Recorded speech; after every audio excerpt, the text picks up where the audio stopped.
वैसे तो मैं एक दूसरे मुद्दे पर प्रेस वार्ता करने वाला था, परंतु एक जो अभी डेवलपमेंट हुआ है, मैं उससे शुरू करते हुए फिर अपने मेन विषय पर आऊंगा।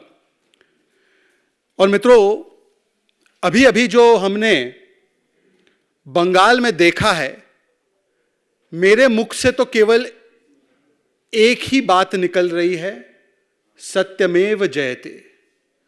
बंगाल में अभी अभी जो कोलकाता हाईकोर्ट का आदेश आया है कि टीएमसी के शाहजहां का मामला तुरंत प्रभाव से सीबीआई को ट्रांसफर किया जाएगा, इसके विषय पर मुझे लगता है सत्यमेव जयते के अलावा और कोई भी बात कही ही नहीं जा सकती। The Kolkata High Court transferring the matter of Shahjahan Sheikh from the West Bengal police to the CBI evokes only one response, सत्यमेव जयते। सत्यमेव जयते इसलिए कहा जा रहा है क्योंकि यह तस्वीर आपको हमेशा याद रखनी होगी। यह तस्वीर दरअसल शाहजहां मानसिकता की है तृणमूल कांग्रेस में। यह तस्वीर दरअसल शाहजहां के सेकुलर संरक्षण की है टीएमसी में।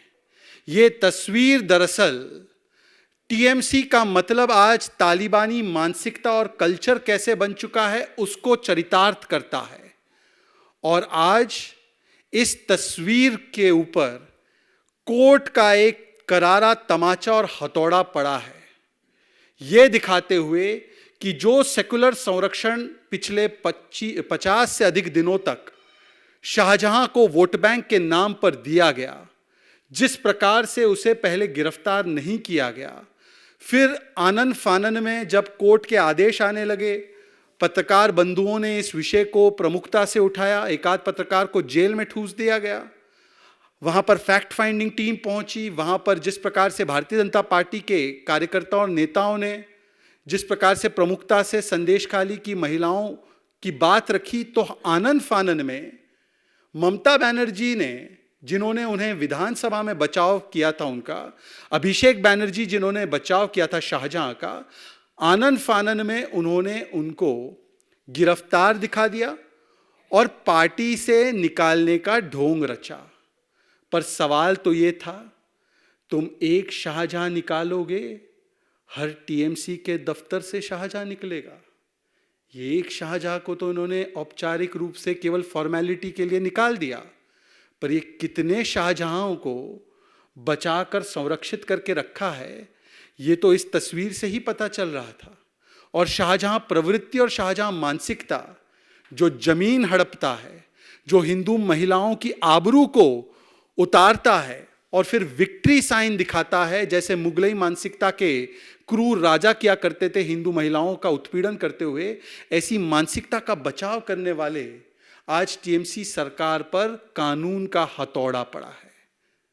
और आज जो कोर्ट ने ये ट्रांसफर किया है, मैं केवल कुछ टिप्पणियां पढ़ना चाहता हूं कोर्ट की और फिर मैं अपने मुद्दे पर आ जाऊंगा। ये आपके मीडिया चैनल्स में भी चल रहा है। The division bench, while setting aside the order constituting an SIT, has held, it was made explicitly clear that the West Bengal State Police are restrained from proceeding in the investigation in the cases that have been registered by them against Shahjahan. मतलब कोई ऐसी अदृश्य दृश्य ताकतें थी जो शाहजहां पर कोई भी आंच ना आ पाए उन केसेस में, उनके ऊपर कोई कार्रवाई ना हो, 50 से अधिक दिन तक वो बचा रहे, इसके लिए कोई प्रयासरत था। It is noted that the state police had played a hide and seek methodology in all probabilities to shield the accused, who undoubtedly have highly political influential person, or is shown to be that he is a position to influence the investigation. मतलब कि police Trinamool Congress की एक प्रकार से wing की तरह operate कर रही थी और हाइड एंड सीक खेल रही थी, ताकि इस व्यक्ति को, इस शाहजहां को, वोट बैंक के इस बादशाह को किस प्रकार से सेकुलर संरक्षण दिया जा सके। और ये पॉलिटिकली इन्फ्लुएंशियल पर्सनैलिटी था, इसका पॉलिटिकल इन्फ्लुएंस का सोर्स तो ये आपको दिखाई देता है कि ममता दीदी विधानसभा में और अभिषेक जी जनसभा में उसको संरक्षण देते हैं. It is also held that the case investigating into the public distribution system scam involved highly politically powerful persons, including the accused Shahjahan, and it merited a fair, honest and complete investigation to retain the public confidence. मतलब एक प्रकार से मुहर ये भी लगी है जो भारतीय जनता पार्टी के आरोप है कि ये टीएमसी की सरकार का मतलब, अभी प्रधानमंत्री जी ने बताया, तेरा मेरा करप्शन ही corruption, too much corruption, too much cash. इसकी पुष्टि आज हाईकोर्ट ने की है, जब हाईकोर्ट कहता है कि यह दिख रहा है प्रथम दृष्टया कि राशन स्कैम हुआ है और उसमें पॉलिटिकली इन्फ्लुएंशियल लोग हैं और वो लोग इसमें एक फ्री फेयर इन्वेस्टिगेशन नहीं होने दे रहे जो होना चाहिए था. और आखिरी बात, सबसे महत्वपूर्ण, we have no hesitation in our mind that to hold that this confidence has been shaken, and there can be no better case than the case on hand which requires to be transferred to be investigated by CBI. मतलब कि वो सीधे सीधे कह रहे हैं कि अगर इस प्रकार का विक्ट्री साइन दिखाया जाएगा बादशाह शाहजहां के द्वारा, तो ऐसी पुलिस जो उनको एस्कॉर्ट कर रही थी, ना कि पकड़ कर ले जा रही थी एक अपराधी को, ऐसी पुलिस के पास ये इन्वेस्टिगेशन नहीं रखा जा सकता. लिहाजा ये इन्वेस्टिगेशन सीबीआई को ट्रांसफर किया जाता है और कस्टडी भी ट्रांसफर की जाती है. आज तो स्पष्ट है कि संदेश खाली की महिलाओं के अपराधी को कौन बचा रहा था. पर मेरा सवाल इस मंच से ये है कि जब संदेश खाली की महिलाओं को उत्पीड़न करके जब उनके खिलाफ इस प्रकार का अत्याचार करने वाला व्यक्ति शाहजहां निकला, तो माननीय खड़गे जी का क्या स्टैंड था? ऐसी छोटी मोटी घटनाएं होती रहती है. आदरणीय प्रियंका वाड्रा जी ने आज तक इस पर एक ट्वीट नहीं डाला है, आज तक उन्होंने अपना स्टैंड नहीं बताया है.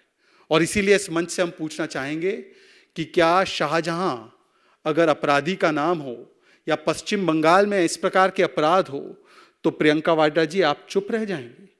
क्या महिला उत्पीड़न के विषयों को भी राजनीतिक तराजू में तोल मोल कर देखा जाएगा? हाथरस में तो ये मंडली पहुंच जाएगी, परंतु संदेश खाली के विषय पर यह मंडली मौन हो जाएगी. और इसी से पता चलता है कि शाहजहां को किस प्रकार का सेकुलर संरक्षण प्राप्त था कि अनुसूचित जाति जनजाति की महिलाओं पर हो रहे इस अत्याचार, दुराचार और अनाचार पर भी ये लोग चुप रह गए, जो लोग अक्सर दलित लाइव्स मैटर का झंडा उठाकर अपनी राजनीति करते हैं. मित्रों, वैसे तो डीएमके डिविजिव मानसिकता ऑफ खानदान का आज पूरा चेहरा सामने आया है. डीएमके डिविजिव मानसिकता ऑफ खानदान, उनके यहाँ पे भी एक राजा है और उनके भी सुपुत्र किस प्रकार की बातें कर रहे हैं. ये एक टेम्पलेट है कि भारत को एक तरफ प्रधानमंत्री मोदी विकसित भारत बनाना चाहते हैं, ये एनडीए का टेम्पलेट, ये नरेंद्र मोदी जी का टेम्पलेट. हमारा मिशन और विजन देश को विकसित भारत बनाना, और जो ये डिविसिव मानसिकता ऑफ खानदान है, डीएमके विजन है, इनका विजन है करप्शन डिवीजन. एक तरफ मिशन एंड विजन विकसित भारत का, और दूसरी तरफ करप्शन एंड डिवीजन और विभाजित भारत बनाने का संकल्प. ये दोनों टेम्पलेट्स के बीच में आप देख सकते हैं कि 2024 की प्रतिस्पर्धा होने वाली है. हमारा विकसित भारत बनाने का टेम्पलेट, उनका विभाजित भारत बनाने का टेम्पलेट. हमारा डेवलपमेंट करने का टेम्पलेट, उनका डिवाइड करने का टेम्पलेट. और आज इसी परिदृश्य में राजनीतिक मूड और मिजाज क्या है आपके सामने है. 140 करोड़ परिवारजन जो प्रधानमंत्री मोदी जी के परिवार से हैं, अब उन्होंने अपने मनोभाव को एक प्रकार से बना दिया है अब की बार 400 पार. ये देश का राजनीतिक मूड और मिजाज है. पर दूसरी तरफ मित्रों, आपको जानकर खुशी होगी कि भारत की अर्थव्यवस्था का मूड और मिजाज किस प्रकार का है, उसका भी एक प्रमाण सामने आया है. अभी हाल ही में आपने देखा होगा, आप तो देख लेते हैं, पर जो लोग मोतियाबिंद से ग्रसित है वो लोग नहीं देख पाते. उनको तो पाकिस्तान की अर्थव्यवस्था में ही सब कुछ ठीक नजर आ रहा है. ऐसे मोतियाबिंद से ग्रसित कई ऐसे लोग हैं. पर आपने देखा होगा कि भारत की अर्थव्यवस्था ने हाल ही में 8.4% की ग्रोथ रेट को दर्ज किया है। जीडीपी ग्रोथ रेट 8.4% का दर्ज हुआ है Q3 में 23-24 के फाइनेंशियल ईयर में। अब केवल ये मूड नहीं है, देश के मूड पर मूडी भी मोदी की गारंटी पर मुहर लगा रहा है।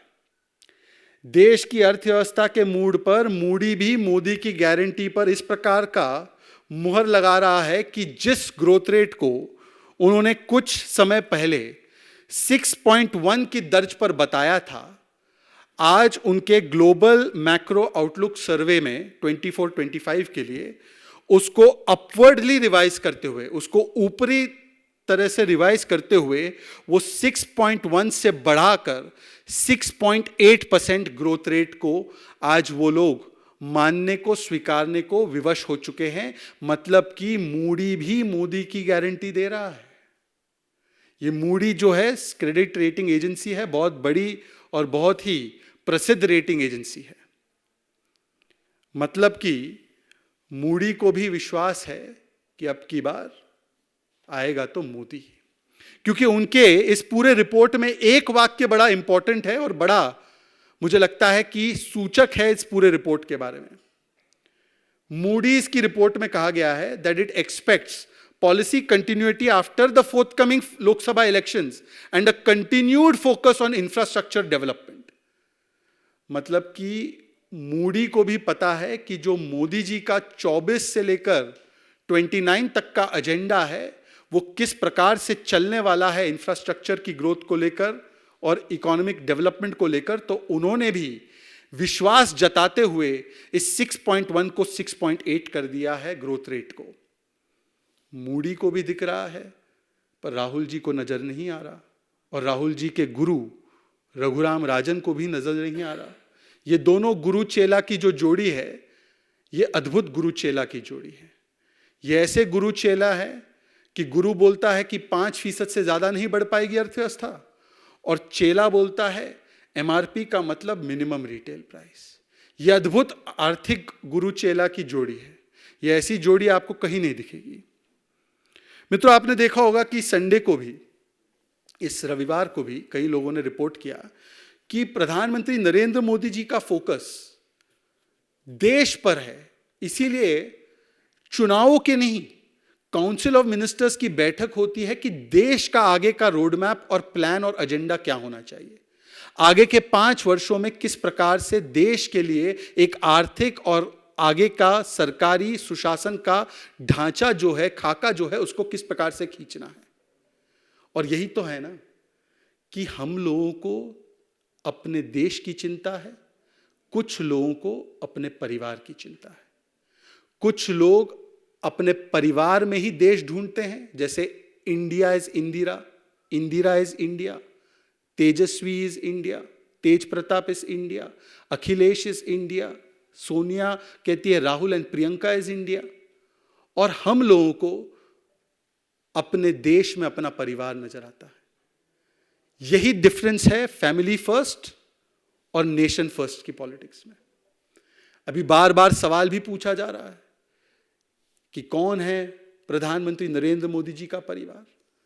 तो मैं आपको बताता हूं, प्रधानमंत्री नरेंद्र मोदी जी का परिवार वो 14 करोड़ लोग हैं जिनको नल का मिला है।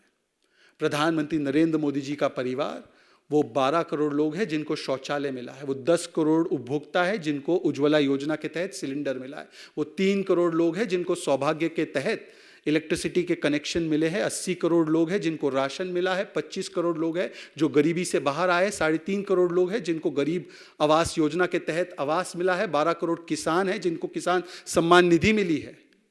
यह है प्रधानमंत्री नरेंद्र मोदी जी का परिवार। और आपका परिवार तेजस्वी तेज प्रताप, आपका परिवार अखिलेश, आपका परिवार प्रियंका राहुल, आपका परिवार स्टैलिन उदयनिधि स्टैलिन। यह अंतर है फैमिली फर्स्ट और नेशन फर्स्ट। मूडीज की रिपोर्ट के अलावा आईएमएफ की भी रिपोर्ट हाल ही में आई थी, उसका भी प्रेस वार्ता करने का अवसर मुझे ही मिला था कि जिस प्रकार से भारत की अर्थव्यवस्था केवल और केवल भारत के लोगों को नहीं, पूरी दुनिया के लिए एक ब्राइट स्पॉट की तरह काम आ रही है। और 16% ग्लोबल ग्रोथ अगर कोई कंट्रीब्यूट करेगा तो वो भारत की अर्थव्यवस्था करेगी। अब देखिए, पूरी दुनिया को नजर आ रहा है कि भारत की अर्थव्यवस्था 10वें से 5वें और 5वें से 3रे स्थान पर जा रही है। पूरी दुनिया को नजर आ रहा है कि किस प्रकार का आर्थिक हमारी विकास का मूड और मिजाज है। पूरी दुनिया को नजर आ रहा है कि भारत का ग्रोथ इंजन किस प्रकार से रफ्तार पकड़ रहा है। परंतु राहुल गांधी जी को नजर ही नहीं आ रहा। राहुल गांधी जी को केवल और केवल पाकिस्तान की अर्थव्यवस्था ठीक लग रही है। वो पाकिस्तान जो कटोरा लेकर पूरे दुनिया के सामने जा रहा है, उसकी अर्थव्यवस्था की उपलब्धि राहुल जी को नजर आती है।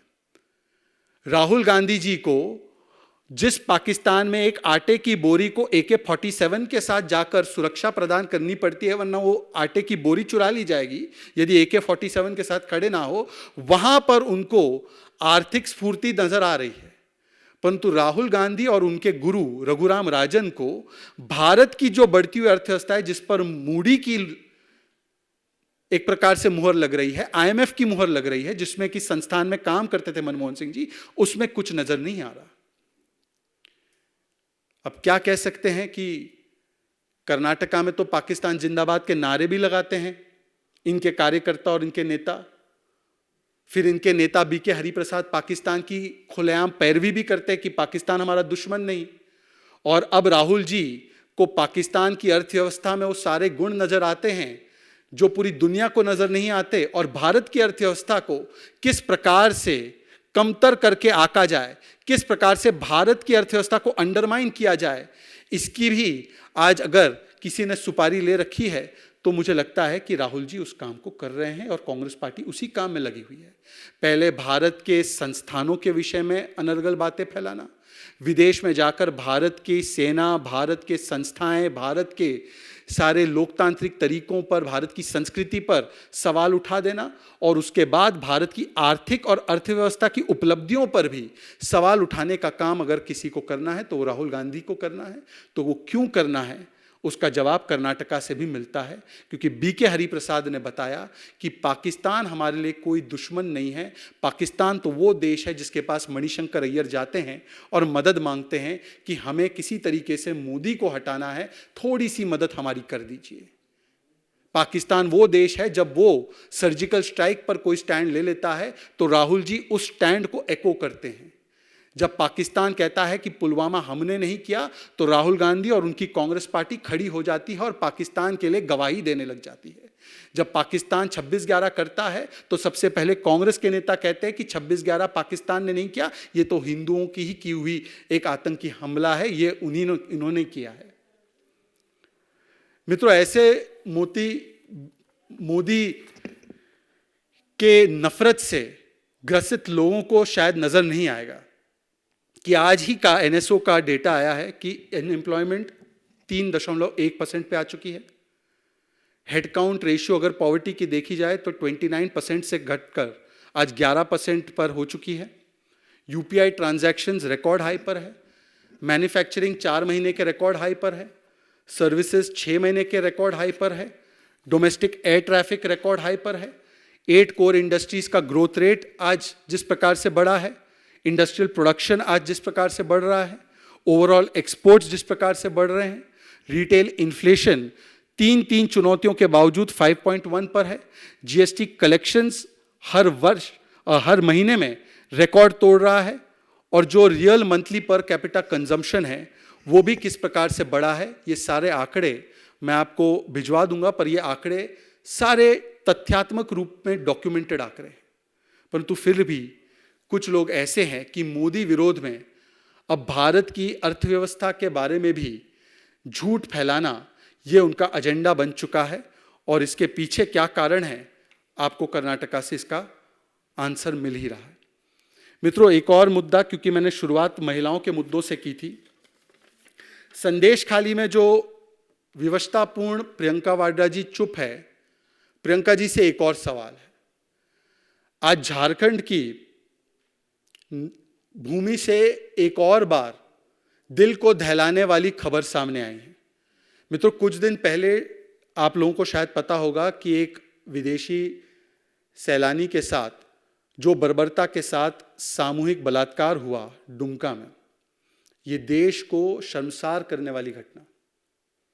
आज उस विषय में बहुत ही शर्मनाक तरीके से फोटो ऑप कराते हुए वहाँ के प्रशासन ने 10 लाख रुपए उनके पार्टनर को भी दिए, जो कि बहुत ही डिस्टेस्टफुल और बहुत ही, मुझे लगता है कि कोई भी सभ्य समाज में इसको स्वीकार नहीं सकता कि इस प्रकार का फोटो ऑप किया जाए।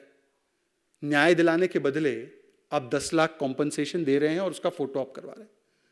परंतु जब वो घटना हमारे मन में आज भी फ्रेश है, वो आज भी हमें दिल हमारे दहलाती है, तो आज एक और घटना सामने निकल कर आई है और वो है पलामू से एक 21 वर्षीय बेटी का सामूहिक बलात्कार कर दिया गया।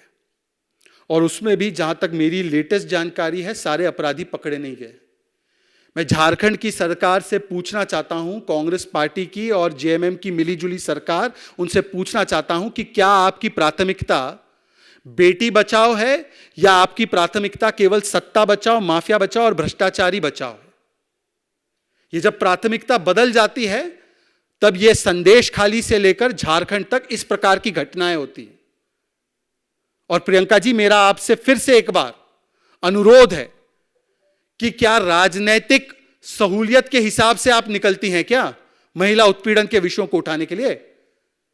संदेश खाली में पिन ड्रॉप साइलेंस, कर्नाटका में एक महिला को निर्वस्त्र किया गया, आदिवासी महिला को, पिन ड्रॉप साइलेंस।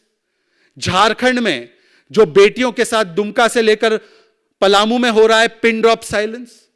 राजस्थान में आपकी सरकार हाल ही तक थी, वहां पर राजस्थान नंबर 1 हो चुका था बलात्कार के मामले में। कोई मंत्री अगर उठकर बोलने की चेष्टा करता, उसको पीट कर निकाल दिया जाता, उसमें पिन ड्रॉप साइलेंस।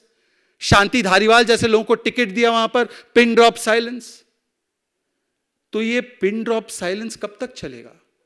प्रधानमंत्री जी ने तो बताया था ना कि महात्मा गांधी के 3 बंदरों की तरह, क्या आपने आंख, कान और मुंह तीनों बंद कर दिया है झारखंड के विषय में, संदेश खाली के विषय में? आज तो हाईकोर्ट के इस आदेश के बाद और झारखंड की घटनाक्रम के बाद मुझे लगता है कम से कम अब तो प्रियंका जी बताइए कि संदेश खाली पर जो खड़गे जी ने बोला कि ऐसी घटनाएं होती रहती है, क्या आप इसको स्वीकारती हैं या आप इसका खंडन करती है? क्या झारखंड में जो हो रहा है, क्या आप उसमें हस्तक्षेप करेंगी या केवल राजनीति करने के लिए हाथरस तो आप पहुंच जाएंगी, परंतु आप ना पलामू पहुंचेंगी, ना आप दुमका पहुंचेंगी, ना संदेश खाली पहुंचेंगी? मित्रों, इसके अलावा आपके पास कोई और मुद्दे हो जिन पर आपको उत्तर चाहिए तो आप रख सकते हैं।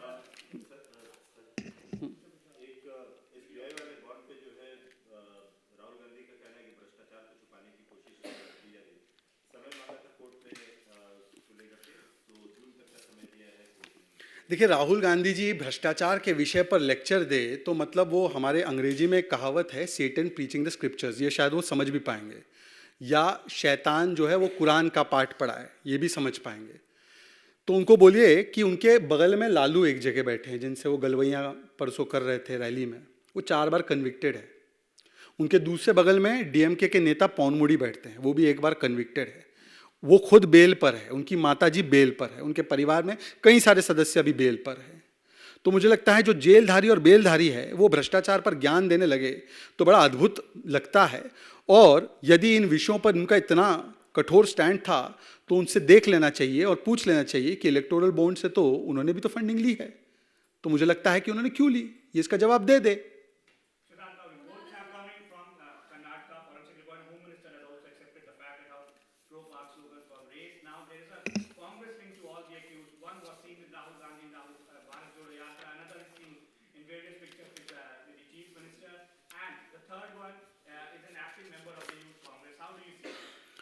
इसमें कोई हैरानी की बात है क्या कि पाकिस्तान प्रेम जो कांग्रेस का समय समय से हमें लगातार नजर आता है, the Pakistan obsession and Pakistan prem that Congress party keeps displaying from time to time, it is finding echo once again in the entire series of incidents that have taken place in Karnataka.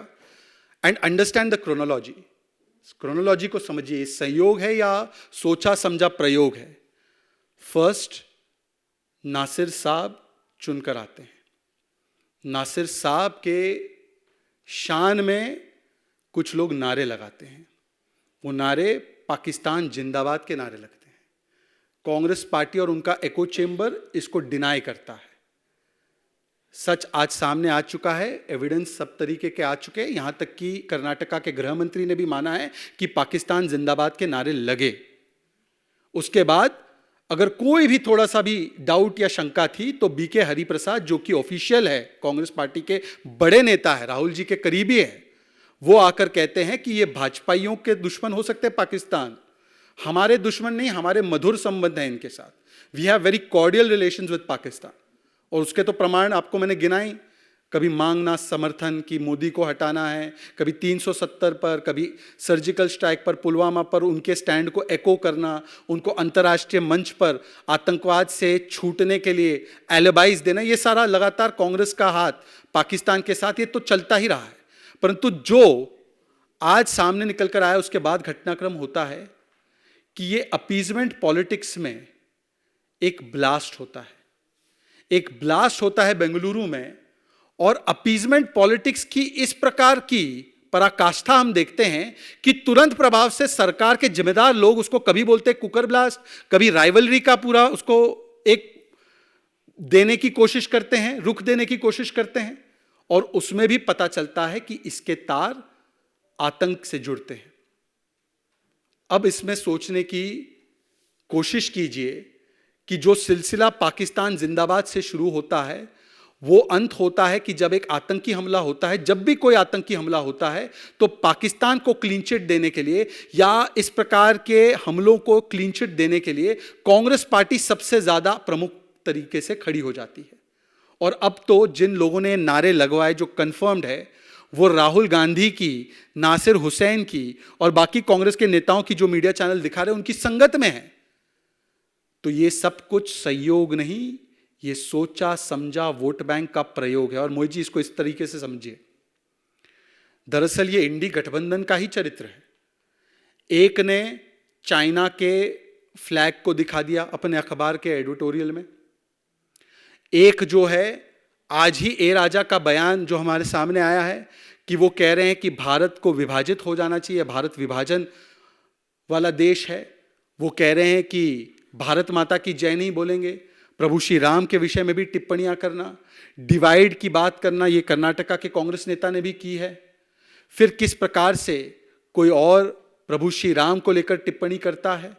तो ये कंपेटिटिव अपीजमेंट पॉलिटिक्स, जिसको मैं कहता हूं cap, ये cap के चक्कर में आए दिन जिस प्रकार से अपनी अपनी प्रतिस्पर्धा में कभी डीएमके लीड लेने की कोशिश करता है कि मैं डिवाइड का कार्ड खेलूंगा, तो कभी कांग्रेस पार्टी के लीड लेने की कोशिश करती है कि मैं और बड़ा डिवाइड का कार्ड खेलूंगी, और कभी और कोई समाजवादी पार्टी या आरजेडी के नेता डिवाइड एंड रूल का कार्ड खेलने का प्रयास करते हैं। तो मुझे लगता है ये cap politics, competitive appeasement politics का सीधा सीधा असर उनकी राजनीति पर दिख रहा है, जिसके चलते कभी सनातन को समाप्त करने की बात, हिंदू धर्म को गाली देने की बात, कभी जिस प्रकार से भारत माता की जय के विरोध की बात, भारत के प्रदेशों को अपमानित करने की बात, उत्तर बनाम दक्षिण में बांटने की बात, या इस प्रकार से पाकिस्तान जिंदाबाद के नारे लगाने वालों के साथ खड़े होने की बात, ये सारी चीजें जो है वो एक ही श्रृंखला में देखी जानी चाहिए।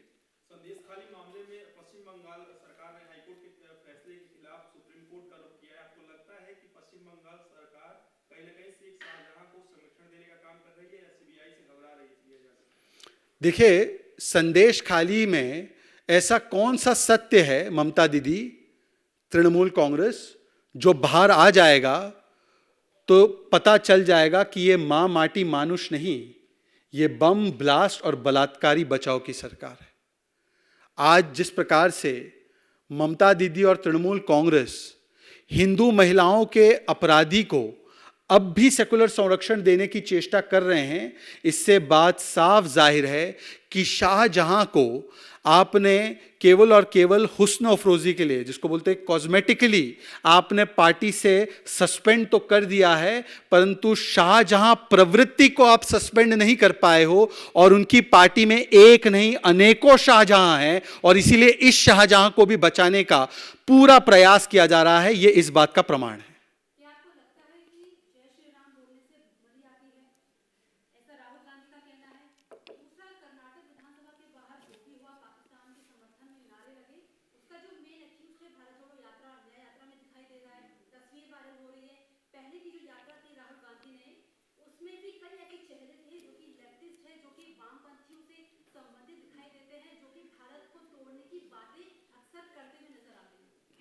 देखिए, आज जो टिप्पणी राहुल गांधी जी ने की है, इसमें हैरानी की कोई बात नहीं है। इनके तो परिवार का डीएनए ही है सोमनाथ से लेकर अयोध्या तक विरोध करना। इनके पार्टी का डीएनए है कि प्रभु श्री राम के अस्तित्व को नकारना। इनके पार्टी के तरफ से जाने वाले वकीलों का डीएनए है कि राम मंदिर को 70-80 वर्षों तक लटकाए अटकाए भटकाए रखना। और आज इस पार्टी के युवराज का डीएनए है कि जय श्री राम के पावन पवित्र नारे को भी इस प्रकार से राजनीति के अखाड़े में लाना और उसके विषय में इस प्रकार की टिप्पणी करना। क्या किसी और धर्म के पावन पवित्र नारे के साथ यह टिप्पणी की जा सकती है? क्या इस प्रकार की टिप्पणी किसी और के धर्म के बारे में कभी राहुल जी या कांग्रेस पार्टी करेगी क्या? और करना भी नहीं चाहिए। परंतु राहुल गांधी से यही अपेक्षा है, क्योंकि ये कहते हैं कि हमने खोली है मोहब्बत की दुकान, पर दरअसल ये है नफरत के भाईजान। और किस प्रकार से कोई इनका साथी हिंदू धर्म और सनातन को समाप्त करने की धमकी देता है, जिस पर सुप्रीम कोर्ट टिप्पणी करती है, उस पर भी ये चुप हो जाते हैं। फिर उसके बाद इनके समाजवादी पार्टी के नेता रामचरितमानस और हिंदू धर्म को धोखा बोलते हैं, इस पर भी चुप। आरजेडी के नेता मंदिर को गुलामी की निशानी बताते हैं, इस पर भी चुप। कांग्रेस के नेता आरएसएस बीजेपी इवेंट बताते हैं प्राण प्रतिष्ठा को, इस पर भी चुप। और अब जय श्री राम से भी इनको तकलीफ है। परंतु मेरा केवल इतना कहना है कि उद्धव ठाकरे जी आज मुझे बताए, मैं तो उन्हीं के स्टेट से आता हूं, हम एक ही स्टेट से, महाराष्ट्र से, हिंदुत्ववादी और राष्ट्रवादी राजनीति का अपने आप को बहुत बड़ा पुरोधा बताने वाले उद्धव जी बताए कि स्वर्गीय बाला साहब ठाकरे जी की क्या सोच होती यदि वो इस प्रकार की टिप्पणी सुनते। और आज आप इन्हीं के साथ गठबंधन में हैं, जो कभी हिंदुत्व को, कभी राम मंदिर को, कभी प्रभु श्री राम के अस्तित्व को और जय श्री राम को नकारते हैं। जहां तक आपने टिप्पणी की वो लड़कों की, भारत जोड़ो यात्रा भी तो शुरू हुई जॉर्ज पोनैया से, जिसने कहा कि मैं भारत माता पर बिना जूते चल भी नहीं सकता, ये बीमारियों से ग्रसित है। किस प्रकार की टिप्पणी उसने की। तो दरअसल ये भारत जोड़ो नहीं, ये भारत तोड़ो यात्रा ही थी। और उस यात्रा में फिर वो भी व्यक्ति शामिल हुआ जिसने सरेआम केरल में गौ माता और गौ के बछड़े को काटने का कुकर्म किया था। और उसमें ये लोग भी जुड़े जो पाकिस्तान के समर्थन में पाकिस्तान जिंदाबाद के नारे लगाते हैं।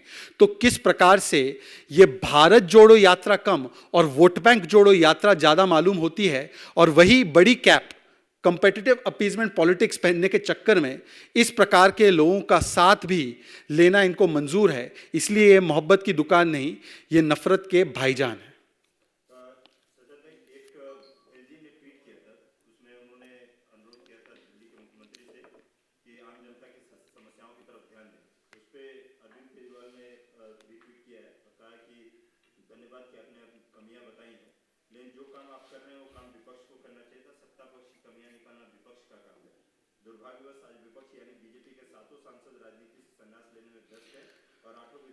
नहीं, अरविंद केजरीवाल जी जो है, आप समझ नहीं पाए। उन्होंने एक बार विधानसभा में कहा था दिल्ली के असली मालिक हम हैं दिल्ली के मालिक। तो उनको लगता है कि संवैधानिक प्रक्रिया में और संवैधानिक ढांचे में जो एलजी का किरदार दिल्ली के विषय में है, जो कि बहुत ही अलग है अन्य गवर्नर्स के किरदार के लिहाज से देखा जाए तो वो ना उसको स्वीकारते हैं। जब कोर्ट कहती है कि सिसोदिया जी, संजय सिंह जी, विजय नायर जी कट्टर बेईमान हैं, तो उनको कट्टर ईमानदार कहते हैं। जब ईडी या एजेंसी उनको समन भेजती है तो वो उनको बताते हैं कि समन कैसे भेजना है। तो आपने केजरीवाल जी को कम करके आका है, वो संविधान के ऊपर है। वो एक मूवी का डायलॉग आया था, सरकार मूवी का, कि वो सारी चीज़ों के ऊपर है, वो दिल्ली के मालिक है, वो कुछ भी कह सकते हैं। और अपना शीश महल ठीक है, अपना शराब घोटाले से पैसा अच्छा कमाया है, टेस्ट करने के नाम पे भ्रष्टाचार किया है, उनको इससे मतलब है। अगर कोई भी आम नागरिक या दिल्ली के एलजी या कोई भी व्यक्ति उन्हें कहे या उनसे सवाल पूछे, वो उसे स्वीकारते नहीं हैं, वो उसे इसी प्रकार से उसको देखते हैं, क्योंकि वो अपने आप को दिल्ली का मालिक समझते हैं। चलिए, बहुत सारा सवाल पूछ लिया, एक लास्ट सवाल।